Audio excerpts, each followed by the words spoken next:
Breaking news. ప్రకాశం barrage దగ్గర బోట్ల తొలగింపు ప్రక్రియ చాలా క్లిష్టంగా మారింది. పడవలను తొలగించడానికి అధికారులు మరో కొత్త విధానాన్ని అవలంబిస్తున్నారు. ఇవాళ వాటర్ లోడింగ్ ప్లాన్ని అమలు చేయబోతున్నారు. ఇప్పటివరకు దశల వారీగా ఎన్ని ప్రయత్నాలు చేసినా విఫలమవుతూనే వస్తుంది. వాటర్ లోడింగ్ ప్లాన్ అమలు చేసి బయటకు తీయటానికి ప్రస్తుతం ప్రయత్నాలు చేస్తున్నట్టుగా తెలుస్తోంది. అబ్బులు టీం ఈ బోట్లను బయటకు తీసే పనులను చేస్తుంది.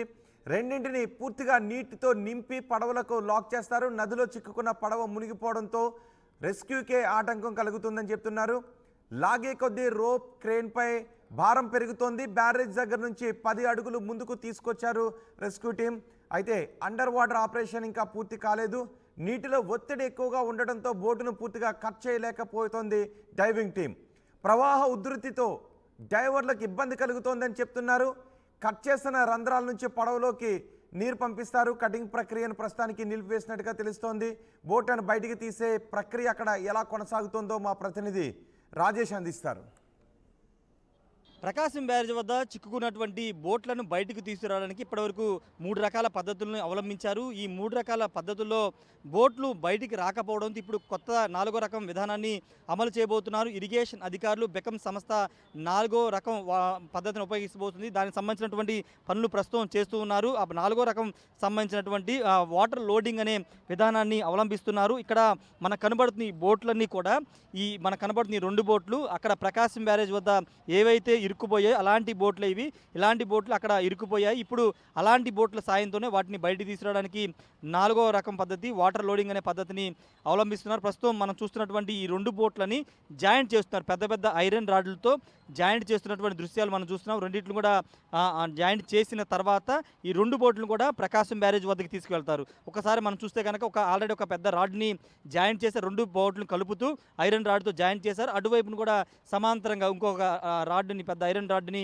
అక్కడ దాన్ని జాయింట్ చేయబోతున్నారు. 2 జాయింట్ చేసిన తర్వాత 2 బోట్లని ప్రకాశం బ్యారేజ్ వద్ద ఎక్కడైతే బోట్లు మునిగాయో అక్కడికి తీసుకువెళ్తారు. తీసుకువెళ్ళిన తర్వాత ఆల్రెడీ ఒక బోటు మునిగింది కాబట్టి ఆ మునిగిన బోటుని ఈ బోట్లను కూడా ముంచి అంటే ఈ బోట్లని అక్కడ తీసుకెళ్ళిన తర్వాత ఇక్కడ మనకు కనబడుతుంది కదా ఈ ఖాళీ బోటు మధ్యలో ఇటువైపు అటువైపు కనబడుతుంది కదా ఆ ఖాళీ ప్లేస్లో జనరల్గా అయితే ఇసుకను తీసుకురావడానికి ఇసుకను అక్కడ దాంట్లో వేసి బయటికి తీసుకొస్తారు.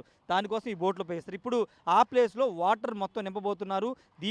దాంట్లోని 2 బోట్లలో ఆ మధ్యలో ఉన్న ఖాళీ స్పేస్ అంతా కూడా వాటర్తో నింపుతారు. తద్వారా ఈ బోటు వాటర్లో ఈ 2 బోట్లు కూడా సమాంతరంగా ఒకేసారి నీటిలో మునుగుతాయి. బోటుకు దగ్గరలోనే అక్కడ ప్రకాశం బ్యారేజ్ దగ్గర మునిగినటువంటి బోటు ప్రాంతంలోనే ఈ 2 బోట్లు కూడా మునుగుతాయి. మునిగిన తర్వాత ఆ 2 ఐరన్ రాడ్లు ఉన్నాయి కదా ఆ 2 ఐరన్ రాడ్లకి పెద్ద పెద్ద ఐరన్ దాంతో కానీ లేకపోతే తాడును ఉపయోగించి ఆ బోటుకి అటాచ్ చేస్తారు. మునిగిపోయినటువంటి బోట్లకి అటాచ్ చేసి తర్వాత ఈ బోట్లను వాటర్ నింపారు కదా ఆ వాటర్ని ఒక వాటర్ లెవెల్ అంతా కూడా తగ్గించేస్తారు. 2 బోట్ల వాటర్ అంతా కూడా తొలగిస్తారు. తొలగించిన తర్వాత ఆటోమేటిక్ ఈ 2 బోట్లు కూడా పైకి లేస్తాయి. లేచిన తర్వాత అప్పుడు ఆల్రెడీ ఆ 2 ఐరన్ రాడ్లకి ఆ బోటు తాడులతో అటాచ్ చేస్తుంటారు కాబట్టి అప్పుడు ఇవన్నీ కూడా ముందుకు లాగడం ద్వారా ఆ బోటు వీటితో పాటే మూవ్ అయిపోతుంది అనేది ఇప్పుడు ఇక్కడ ఉన్నటువంటి అధికారులు కానీ బెకం సంస్థ కానీ చెబుతున్న పద్ధతి. అయితే ఇప్పుడు దాదాపు 3 పద్ధతులు. మొదటిగా క్రేన్ల సాయంతో పైకి లిఫ్ట్ చేయాలనుకున్నారు కానీ అది సాధ్యపడలేదు. రెండోది ఎయిరింగ్ బెలూన్లు ఉపయోగించి వాటిని బయటకు తీసుకురావాలనుకున్నారు. అది కూడా కుదరలేదు. తర్వాత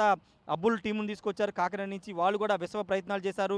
ఒడ్డుకు లాగడానికి పెద్ద పెద్ద ఐరన్ తాళ్లతో వాటిని బయటికి లాగడానికి ప్రయత్నాలు చేశారు కానీ అవి కూడా సక్సెస్ అవ్వలేదు. ఈ నేపథ్యంలో ఈ వాటర్ లోడింగ్ అనే విధానాన్ని ఇప్పుడు అవలంబిస్తున్నారు. దీంతో ఖచ్చితంగా బోట్లని బయటికి తీసుకొస్తామని ఉన్న అధికారులు అయితే చెబుతున్నారు. ఎందుకంటే వాటర్ లోడ్ చేయడం ద్వారా ఈ బోట్లన్నీ కూడా ఈ 2 బోట్లు సమాంతరంగా మునుగుతాయి. తర్వాత వాటర్ మొత్తాన్ని తొలగించిన తర్వాత ఇవి పైకి లేస్తాయి. లేచిన తర్వాత ఆటోమేటిక్గా బోటు ఈ 2 బోట్లతో కలిపి వెయిట్ ఉంటుంది కాబట్టి ఈ 2 బోట్ల వెయిట్తో ఆ బోటుని బయటకు తీసుకురావచ్చు అనేది అధికారుల ప్లాన్. బెకం సంస్థ కూడా అదే ప్లాన్ని అవలంబిస్తుంది.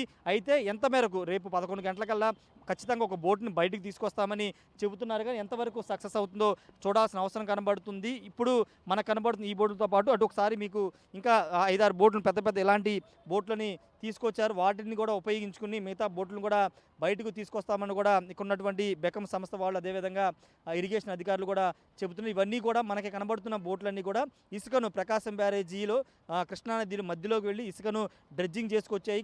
పాత విధానంలో ఇవన్నీ కూడా ఇసుకను నది మధ్యలోంచి తీసుకొచ్చాయి. కానీ ఇప్పుడు ఇలాంటి పెద్ద పెద్ద బోట్లే మొన్న వరదకి కొట్టుకొచ్చి ప్రకాశం బ్యారేజీ గేట్ల వద్ద ఇరుక్కుపోయిన పరిస్థితి. ఇప్పుడు అలాంటి బోట్ల సాయంతో ఇప్పుడు ఆ బోట్లు మునిగిన బోట్లను కానీ ప్రకాశం బ్యారేజీ గేటు వద్ద లేదా ఇరుక్కున్న బోట్ని కానీ బయటికి తీయడానికి ఏర్పాట్లు చేస్తున్నారు. ప్రస్తుతం దీనికి సంబంధించిన వాటర్ లోడింగ్ అనే విధానానికి సంబంధించినటువంటి అంశంలో ఒక రాడ్ అయితే అమర్చారు. రెండో రాడ్డు అమర్చిన తర్వాత దీన్ని ఇలా వదిలేసి రేపు ఉదయాన్ని ఈ 2 బోట్లను కూడా సమాంతరంగా అక్కడ తీసుకెళ్ళి మొత్తం ప్లాన్ అంతా కూడా ఎగ్జిక్యూట్ చేయబోతున్న సిచ్యువేషన్ అయితే కనబడుతుంది. ఇప్పటివరకు 3 విధానాలు ఫెయిల్ కావడంతో ఖచ్చితంగా ఈ విధానం సక్సెస్ అవుతుందనే నమ్మకంతో ఉన్నారు. ఖచ్చితంగా బోట్లన్నీ కూడా బయటికి వస్తాయని చెబుతున్న సిచ్యువేషన్ అయితే కనబడుతుంది. దాదాపు 4-5 రోజులు అవుతుంది. ఎందుకంటే గతంలో బహుశా ఎన్నడూ కూడా ఇలాంటి టాస్క్ని వీళ్ళు ఫేస్ చేసి ఉంటారు. ఎందుకంటే అటు గోదావరి లాంటి పెద్ద నదుల్లో కానీ లేకపోతే సముద్రంలో ఉన్నటువంటి బోట్లని, మునిగిపోయినటువంటి బోట్లని, ఇంతకంటే పెట్టున్న బోట్లని అటు అబ్బుల్ టీం కానీ లేకపోతే ఇక్కడ బెకం సంస్థ కానీ ఇరిగేషన్ అధికారులు కానీ బయటికి తీసుకొచ్చిన సందర్భాలు చాలా ఉన్నాయని వీళ్ళే చెప్తున్నారు. కానీ ఇక్కడ ఏంటంటే వాటరు కొంత ఇబ్బందికరంగా మారడం, బోటు మునిగిపోవడంతో పాటు బయటికి లాగడానికి మధ్యలో కొంత గోడ ఉండడంతో కొంత బయటికి లాగలేని పరిస్థితి. ఈ నేపథ్యంలో పైకి లిఫ్ట్ చేయడానికి కూడా మొన్న క్రేన్ల సాయంతో లిఫ్ట్ చేయాలనుకున్నారు. కానీ ప్రకాశం బ్యారేజీ ఉన్నటువంటి ఆ హైట్ నుంచి లిఫ్ట్ చేయాలంటే చాలా కష్టమైన పని కాబట్టి అది కూడా వర్కౌట్ కాలేదు.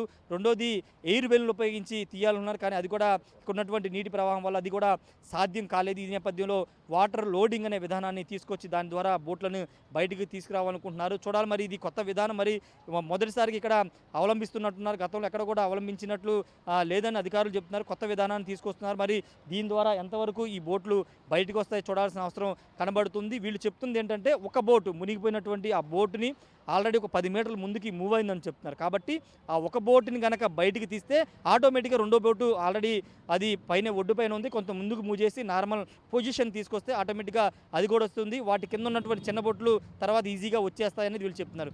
ఫస్ట్ చేయాల్సిన టాస్క్ ఏంటంటే ముందు నీటిలో మునిగినటువంటి ఆ బోటుని బయటికి తీసుకురాగలిగితే మిగతావన్నీ కూడా సునాయాసంగా తీసుకొస్తామని ఉన్నటువంటి బెకం సంస్థ కానీ లేకపోతే ఇరిగేషన్ అధికారులు కానీ చెప్తున్నారు. ఏదేమైనప్పటికీ వాటర్ లోడింగ్ విధానం అనేది తీసుకురాబోతున్నారు. రేపు ఉదయం 7 గంటలకి విధానాన్ని ప్రారంభిస్తారు. 11 గంటల్లోపే ఆ బోటును బయటికి తీసుకొస్తామని చెప్తున్నారు. మరి చూడాలి రేపు ఒక బోట్ అయినా బయటకు వస్తుందా లేకపోతే ఈ వాటర్ లోడింగ్ అనే విధానం కూడా ఫెయిల్ అవుతుందా, సక్సెస్ అవుతుందా అనేది